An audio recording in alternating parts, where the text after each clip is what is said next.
So here we go with a long, lengthy, informative video. If you go down in the description, you guys can jump to whatever part you guys are gonna find most helpful during the current circumstances that you are going through as a 360 booth owner. So remember guys, you can skip this video to the most important part you feel is going to help you out, okay? Let's roll. Microphone, check, 1, 2, 3. As you guys see back there, we're getting some fog going on. I'm about to give you an introduction to my new 360 booth setup. I've added a few items. I've invested maybe a couple $100s on these items, and they make the world of a difference when it comes to your 360 booth production. Now, this mic that I'm using right here, along attached to the speaker, I'm also going to be attaching this in the description below. All these items are going to be linked in the description below, so make it easy for you guys. Let me go turn off the fog machine real quick here. And I also have some good, some important news on the fog machine, something that I figured out. So let's go ahead and start off with my iPad stand right here. I'm gonna go ahead and drop this down a little bit like this. This is a very, very simple but effective iPad stand because it closes all the way here and you can just put it in a box. And then the height, I'm just walking up and I can just use it right here if I want to do the whole sharing station using touch picks. This costs close to, I think, like $25, which is a really good deal. In the future, what I plan on getting is another station like this, but one that's enclosed, so it's protected more. So this is what I'm using for now. I upgraded from this other one right over here. Let me go ahead and grab it for you guys. This is the one that I was using previously on the last video I made showing my 360 booth setup. I was using this and I had it on the table. But now because I upgraded to a 6-foot table and I'm having all my props right on there, I decided to get this and have it on the side. It's a good look, it's easy to use, it's functional, it's compact, I like it. All right, let's go ahead and move over to this side right here. Look at the effect of this laser light in the back. So as you guys can see, look at the way the beams work. Come on in, Philip. The beams look really cool during the production. And there's a smaller laser right here that you guys can see right here as well. Okay, this is a smaller laser. I have a combination of both. I recently added one more of these. Actually, it's on its way. I ordered it on Amazon. So that's gonna be coming in soon. Let me go ahead and show you guys this laser here and how I'm using it. Now, one cool thing is, as you guys can see this anchor in the bottom, let me go ahead and bring it up so you guys can get a good visual on it here. You guys remember this anchor from my last video? So it's actually powering my laser light right now, which is great because that means that I can move my laser light pretty much anywhere I want. Let me turn off my laser light because I feel like it might be blinding you guys. So you guys can get a look. I'm over here looking for the thing when it's connected to my actual anchor. So okay, I just turned it off just now because I wanted to show you guys a few things. I'm going to show you exactly how I set it up. So in case you guys do order it, you guys are probably not going to be, I don't want you guys to be stuck wondering, well, how did David attach it to his tripod? I'm going to show you how I did that. So I'm going to go ahead and turn this light right over here, turn up the brightness so you guys can see exactly what the business is here. All right, let's go. So go ahead and angle this right here. So on all of my tripods, you guys will know that I have a swivel attached to it. I love having a swivel to all, on all of my tripods just because it gives me a lot of flexibility when it comes to how I want to angle this. One angle is down, sideways, up. So I keep this right facing up, straight up like this. And then I went over to Home Depot and I bought a washer just so that I can secure it just like this. Very simple, very practical. Now, as far as this light goes, it runs off 110 volts. So your anchor, or you can run it off the wall or an extension cord, but this right here will power it. And what's amazing is if I turn it on really quick, I want to show you guys how much power it's pulling. You're gonna be amazed. So I'm gonna go to, if you guys can, I'm gonna zoom in. It's only pulling 8 watts. Okay, I'm sorry, now it bumped up to 14 watts. So, okay, so it's bumping up to 23 watts because it turned on and the rest of the lights are working out. But so you're gonna be ranging anywhere from 17 to 24 watts. What does that mean? Well, that means that this battery right here is gonna be able to keep that laser going from anywhere from 6 to 8 hours. You're not gonna be at an event for past that time. So this combination works just fine. Unfortunately, this fog machine that I got right here, and I'm gonna go ahead and share some of the things I found out about this fog machine. I cannot connect it to my anchor. It won't power my fog machine. It's not strong enough. That's something I want you guys to be aware of. I like this laser because, as you guys can see, it has not only lasers, LEDs, and discos, but it also has the RGB lights as well. Okay, so I'm gonna go ahead and leave that running in the background.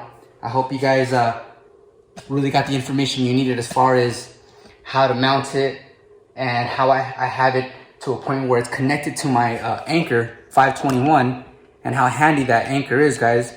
Okay, now let's talk about this fog machine. This is the model that I got right here.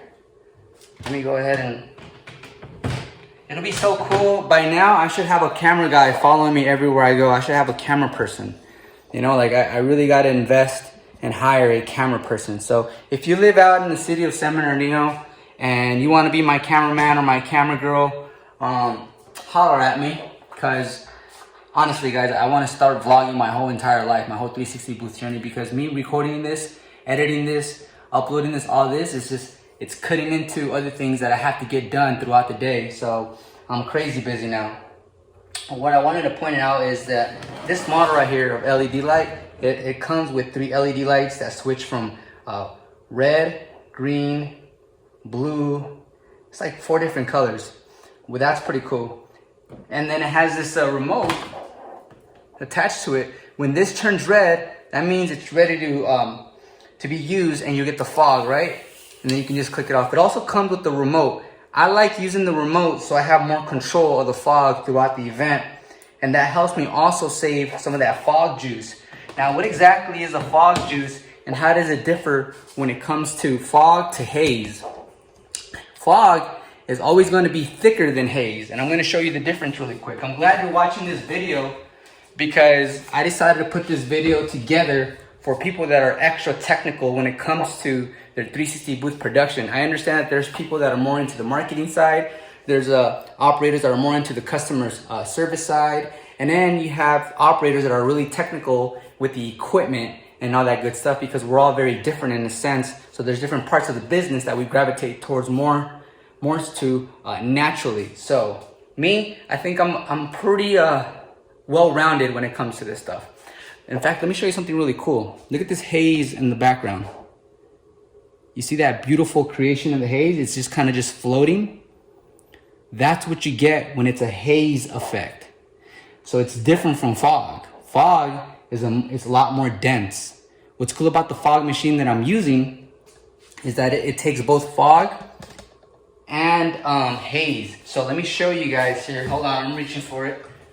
So this is the haze, okay? I'm gonna go ahead and put this in the link below as well. This is haze. Haze is not as dense as fog, okay? Fog is cool like during Halloween when you wanna have like a thick fog, right? Haze is nice when you have laser lights or any type of lighting going on and you want it to have that cool effect, which I just showed you guys just now, and you guys can actually see it in the background how that looks. That's when you want to use haze. Now you can also use fog. In the very beginning, I was using fog. Now this is high density fog. You can go with standard fog, so it won't be so as dense, and that works really well depending on the setting you want to have. Now keep in mind that if there's too much fog and there's people on the booth, that fog might cloud some of the recording, so you don't want the fog to be too dense, blocking the actual attendees on the booth. That's one thing to think about and consider when you guys are using your fog machine. Another thing that I noticed about the fog machine, when was it? About I think 2 events ago, is that I kept it running the whole entire time because I was so busy just dealing with attendees and I was there by myself that I just had it on auto. So what it would do is every 20 seconds, it'll stay on for 20 seconds and turn off. And then it'll be a couple of minutes and then it'll turn on again for 20 seconds. So it kept on doing that throughout the whole night. And then what happened is it started vibrating. And when it starts vibrating, it sounds like this. And that means it's empty. Okay, so I went over and I was gonna fill it up and I noticed that there was still plenty of juice in it. and I was wondering why I was making that noise, and I wanted to make sure that the tube right here, I really need a camera person. Well, this tube right here, right? You can barely see it. I know, guys. I apologize, but the tubing there was all the way inside, which means it was feeding correctly. But so what happened is I found out that these fog machines can overheat, and if it overheats, it won't produce any fog. You have to let it cool off for a little bit. So that's what I did. I turned it off for about, I want to say at least 10 minutes, and then I turned it back on, and it started working just fine. That was the first time that happened to me, because that was the very first time I left it on auto the entire event. Like I said, usually I use a little remote. Let me show you how the remote looks. Look at this cool effect. That looks so dope. Oh man, look at that. Getting stronger, boy, let's go. All right.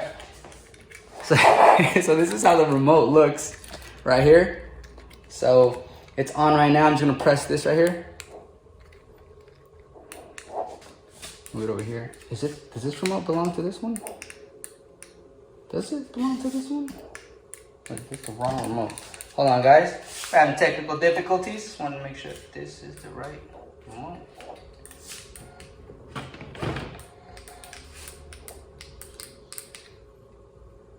I might be having it twisted. This might not be the remote, but that's on the fog machine. Those are the details, and also the details when it comes to fog juice and haze juice.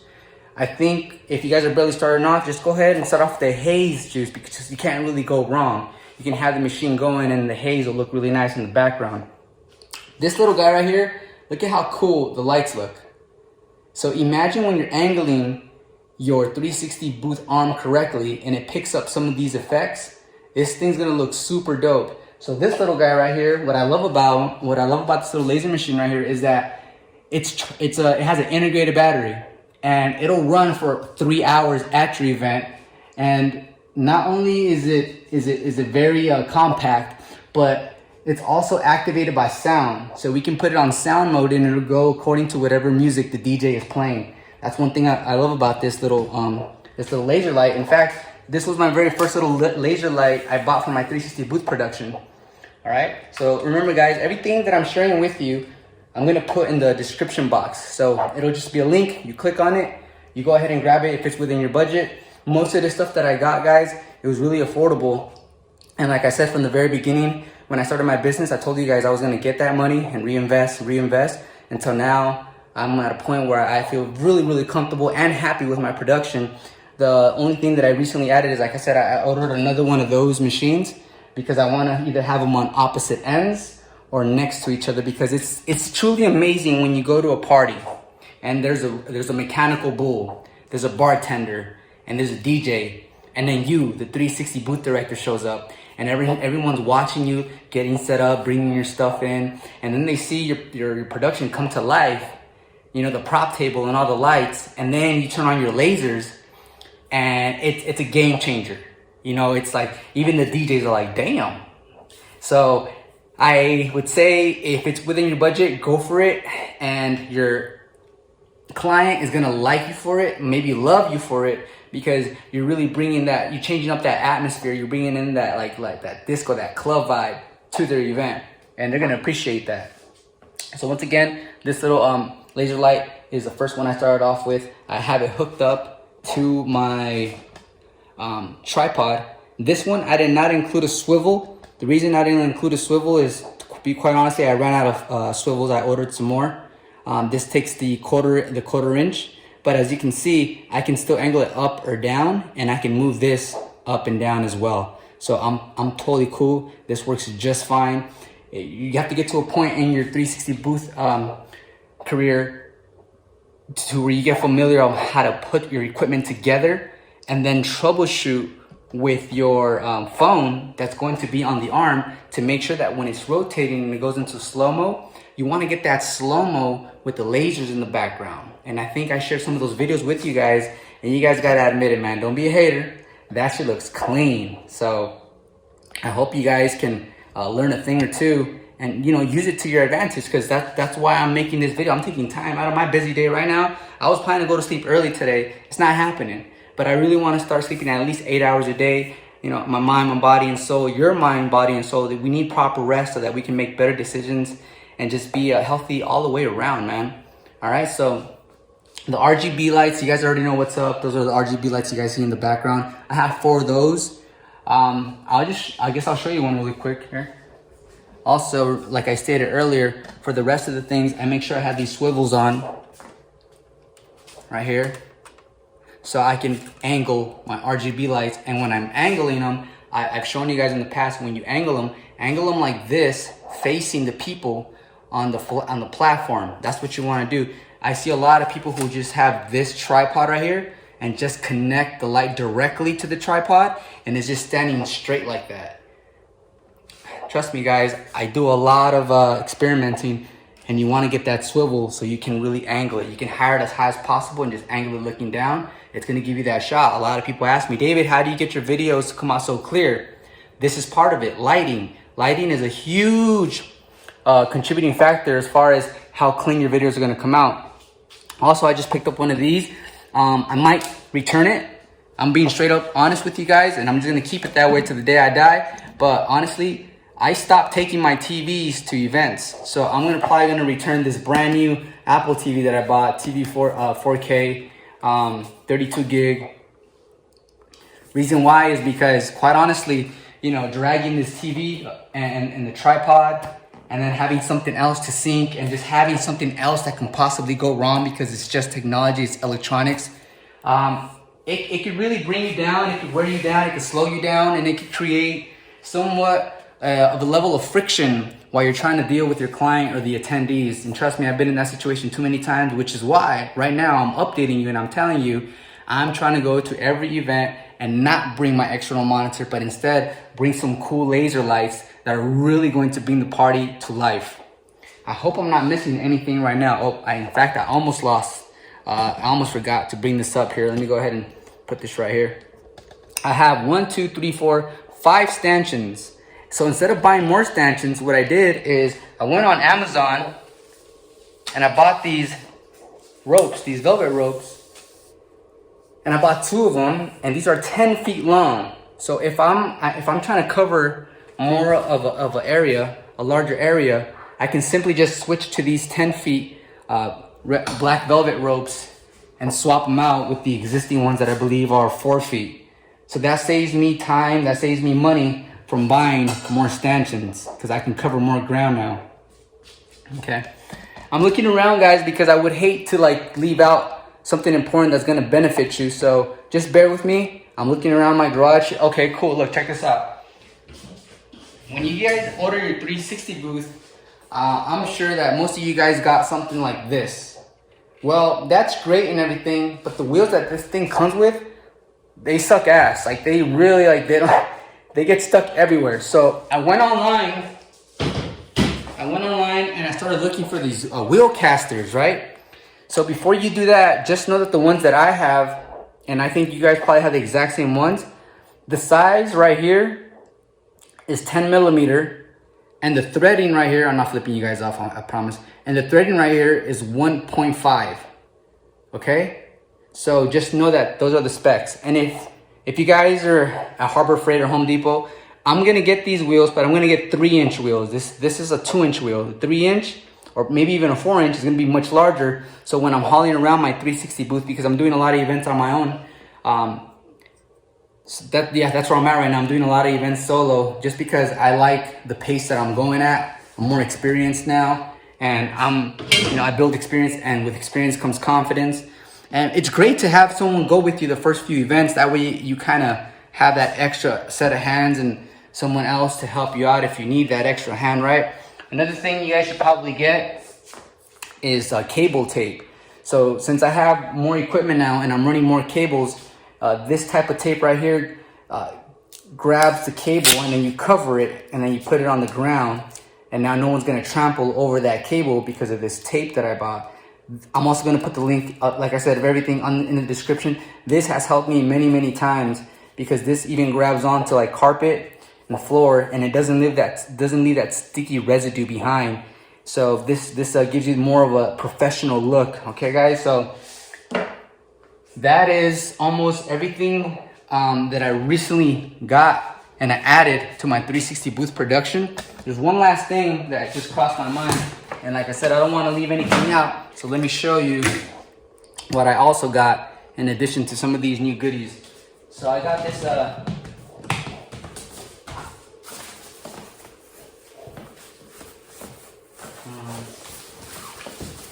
by the way, this microphone that I'm using that's attached to my hip is badass. It gives you more of the official look.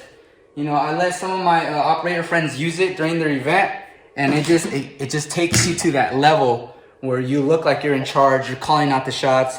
I bought this extension cord that comes with this outlet right here, and this is why I love it. So we both know as 360 booth operators, when it comes time to prep for an event, we need to charge a bunch of things. There's a lot of things that we need to charge. In fact, now that I mentioned the word charge, I remember there is another piece I want to show you guys that has helped me a lot with my inflatables. So I like this because look, it has 1, 2, 3, 4 USB outlets. So you could do these for all your RGB lights and then have a couple here for whatever stuff, other things you need to charge. So this is really handy. And I wanted to make sure it had at least minimum 4 of these. The previous one only had 2. So this is something I recently bought. And then also, along with my extension cord, I bought this bad boy because it has 3 outlets. And I believe the gauge on this one is 14. That way nothing overheats. This can get hot if it's too thin and there's too many things running off of it. So I got myself a 14 gauge with 3 prongs right there, okay? Now here's the part I almost left out. In fact, now that I'm talking out loud and I'm saying all these things, more things are coming to my mind that I almost missed on this video. Now let me go ahead and grab that for you guys really fast.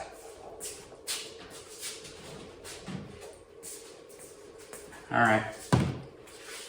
I'm actually happy making this video, putting this video together. If you guys are still with me, rocking it to like this point, you guys are super serious about your business, and I love that. In fact, if you guys can hit me with a like button, just take a second to hit the like button for me. Go ahead, hit that like button for me. That way more operators get this information and we can come out with a better production, you know? And we can like really help this business start evolving. So this little thing right here, this goes right here, like that. This charges with a Type-C USB. You connect it to your inflatables and you press it twice and it starts blowing your inflatable, and vice versa. When you're done with the event, you take this off and now you put it in here and it's gonna do the opposite. It's gonna suck air. So it helps you disinflate those inflatables so that you can get out of there and get to your next event as soon as possible. Okay, this little thing right here, badass. Another thing I almost forgot to show you guys is one of my homies right here. This thing has really been helping me out ever since I purchased it a couple months back, and I shared the experience with you guys. I believe so. I think I shared everything with you guys. This is a MiFi, and the brand is called Inseego, and this is the M2000. It's a 5G mobile hotspot. I have it connected to my T-Mobile. I didn't buy this off of T-Mobile. I bought this already paid off. I think I bought this on eBay. And I saved a lot more money buying directly from eBay than buying a brand new one from T-Mobile and then financing it. I really try to minimize how many things I put on my credit cards because I'm trying to keep my credit cards debt low, income high. So when it comes to debt to ratio and you guys want to apply for like big business loans or credit cards with a high limit, you get approved for those because eventually it's going to get to a point where you're going to catapult in your business and you're going to expand, and you want to expand fast, and you don't want to be limited on cash flow. You don't want to be limited on capital. So right now, just start building your credit as an LLC, because as an LLC, when you start using business credit, it doesn't affect you like it would affect you if you're using a lot of credit as an individual. Because as a business, companies understand that as a business, you need to use some of that debt for cash flow, for inventory, and it affects you different. The formula is completely different. So this right here helps me out a lot. Sometimes I have it powering my iPad sharing station along with my actual iPhone that's on the arm, because believe it or not, sometimes this 5G is a little faster than my actual phone service. that happened on my last event. I was very grateful I had this thing. I use it every single event. Sometimes what I do is I'll take my laptop to the event just in case I need to fire up touch picks for whatever reason and activate a secondary backup event. I have this with me, and this powers up my laptop, my phone, and my iPad, and it could do it simultaneously because these things were manufactured, and the specs on this mobile 5G hotspot basically are way better than your mobile hotspot on your phone by 10 times. There's absolutely no debate. I think that I actually covered everything I wanted to. I'm looking around as I'm talking to you guys. We covered, most of these items. I can't think of anything else that I bought that has made my production better and my life a little easier. I am thinking of getting a wagon, a heavy duty wagon, just to kind of make less trips from the van to the actual venue. But I'm also trying to get those wheels for that wagon, or not wagon, but the kind of a dolly. I'm trying to get 3-inch wheels so that when I'm going on asphalt or certain concrete or rough terrain, I'm not, being jerked and moved and stuff like that. So I hope this video helps. I know it's gonna help, especially if you apply some of this stuff. A lot of you guys always ask me, David, where'd you get those lights? David, where'd you get this? Where'd you get that? And it's crazy because I can't answer every single. But what I do is I'll make a mental note, and in my mind, I think the next video that I'm gonna put out, I'm gonna try to share all this information. So that's what I'm constantly doing, guys, is I'm always grabbing, like I'm just collecting a bunch of data, right? And then I spit it out with a presentation like this, or with a 2-minute video, whatever it is. But know this, that moving forward, the algorithm likes when you post, twice a week, 3 times a week. For me, that doesn't work because I feel like if I have something on my mind or I figured something out, I need to post it immediately, even though I just posted a video a minute or 5 minutes ago or just within 24 hours. So for me, if I have something on my mind and I put the video together, you guys might get 5 videos out of me in 1 week, and the next week you might not get not even 1 video, just because I'm doing something else and I feel like everything that I have to share has been shared a week previous to that. And the algorithm might not like that, but that's okay because I'd rather give you guys the information right away as fast as I get it so that you guys can take it and run with it. And that's the whole point of this channel, is to help you guys with your 360 booth business. And there's a lot of other things I want to share with you guys. And when it comes to marketing your business and how to attract more leads to your website and how to get more calls, that's another thing I really want to tackle. Because from what I've seen on Facebook, what I'm seeing on YouTube, is that a lot of you guys are not booking as much as you should. And I feel like, one, because you guys thought, oh, the booth is going to sell itself and I'm going to get the booth and I'm going to be busy. That could be the case, but not for every single body, because it really depends what's going on in your state, what's going on in your city, what the demographic is, what the population is. It's a combination of things. So just know that if you're in the situation where you've had your booth for a month and you don't have an event yet, that's okay. I got my booth late February and had my first event, I think 3 weeks after receiving my booth. So it took me almost a full month to get my first event, but I was proactive, I was positive, I was constantly working on ways to just get that first booking, get people to call my business line. Speaking of business line, please don't call my phone. I'm not technical support, guys. We're a family. We're business owners. So from one business owner to another, respect my business line, okay? Call me if you guys want to book either a one-on-one or want to book a 2, 3, 4 hour event with me. That's what the line is for. That's why I pay for it. Now, as far as these videos are for you guys. Everything else that I do is for you guys. But I can't be helping everyone, and I can't be touch picks as technical support. Those mofos don't pay me a dime. In fact, they kicked me out of their Facebook group. Whatever, it's all good. But the point I'm trying to make, guys, is help me, help you. Because we got to help each other out. So this video is probably one of the longest videos I've ever done. But it was totally worth it because I want to help you guys out. All this equipment, all these items, they're going to be in the description below. I'll see you guys on the next one. Take care and good luck on your next event. Peace. Shoo.